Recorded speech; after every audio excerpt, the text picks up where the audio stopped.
Good afternoon, everyone.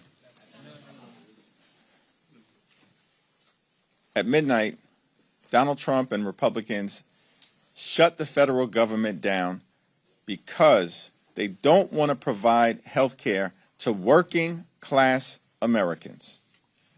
Leader Schumer and myself met with President Trump and legislative leaders on Monday.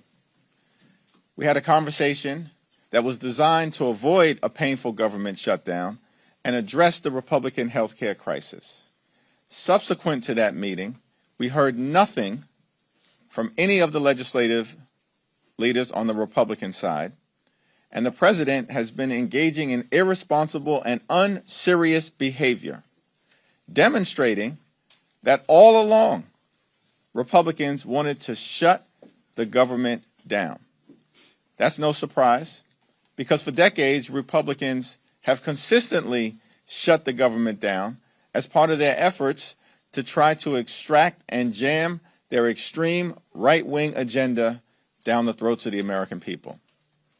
Democrats have repeatedly made clear we are ready to sit down with anyone at any time and at any place in order now to reopen the government, to enact a spending agreement that meets the needs of the American people, and to address the devastating Republican health care crisis that has caused extraordinary harm on people all across the country, in rural America, working class America, urban America, small town America, the heartland of America, and black and brown communities throughout America. The Republican health care crisis is devastating, the likes of which no one has ever seen. Largest cut to Medicaid in American history. A possible $536 billion cut to Medicare because of the one big ugly bill, if Congress doesn't act by the end of the year. Tens of millions of Americans are about to experience dramatically increased premium, co-pays, and deductibles because of the Republican unwillingness to extend the Affordable Care Act tax credits. Hospitals, nursing homes, and community-based health clinics are closing all across the country, including in rural America, because of what Republicans have done and the health care crisis they have triggered through their cruel actions throughout this year. Republicans have even canceled medical research in the United States of America, even as it relates to children who are battling cancer. The Republican health care crisis is immoral in nature, and Democrats are fighting hard to reverse it. Cancel the cuts, lower the costs, save health care on behalf of the American people.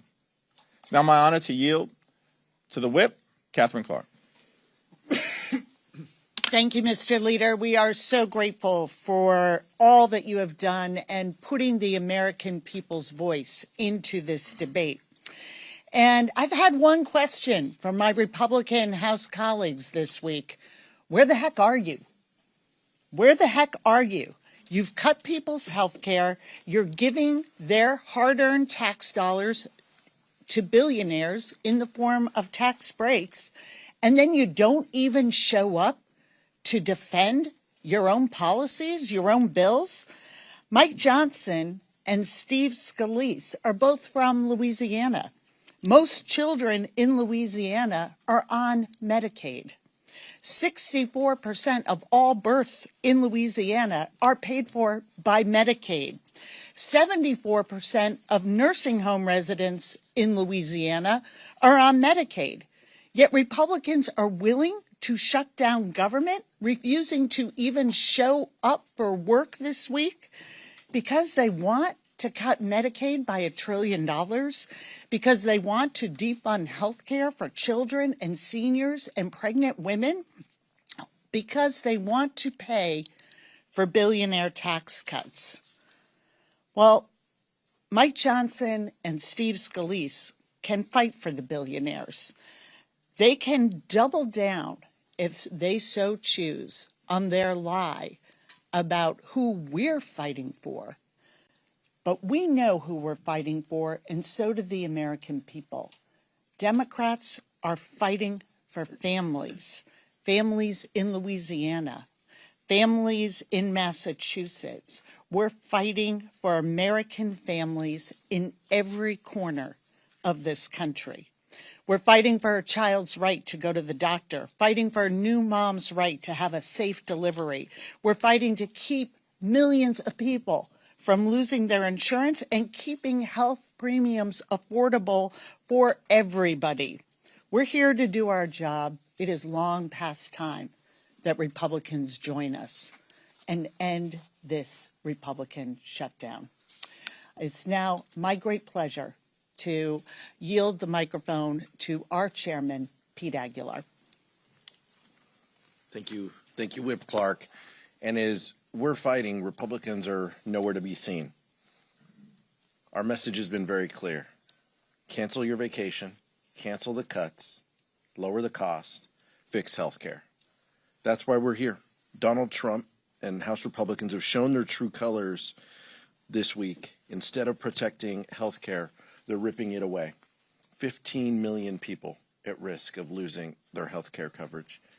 And while we're here trying to keep the government open, the guidance from our colleagues on the other side, Lisa McClain, my counterpart, the chair of the Republican conference, instructs their members, don't talk about health care. That is their message. So while we're fighting for health care, we're fighting to keep this government open. The guidance from the GOP has been very clear. Don't talk about these issues because they know the American people are with us. Democrats have been at the negotiating table for months, and we want to work in a bipartisan way. We've always wanted to work in a bipartisan way to solve these issues. Republicans control the House, the Senate, and the White House. They own this crisis. They own this shutdown. And instead, they want to use people as political pawns. Russ Vought wants to lay people off. He wants to fire people. He wants to use this shutdown to carry out the agenda that he has wanted all along. It's shameful and it's wrong. Republicans will do everything in our power to fix this Republican mess, to provide health care to people, and to ensure that the American people aren't left out in the cold, because it's the right thing to do. Leader Jeffries. Thank you, Pete. Questions?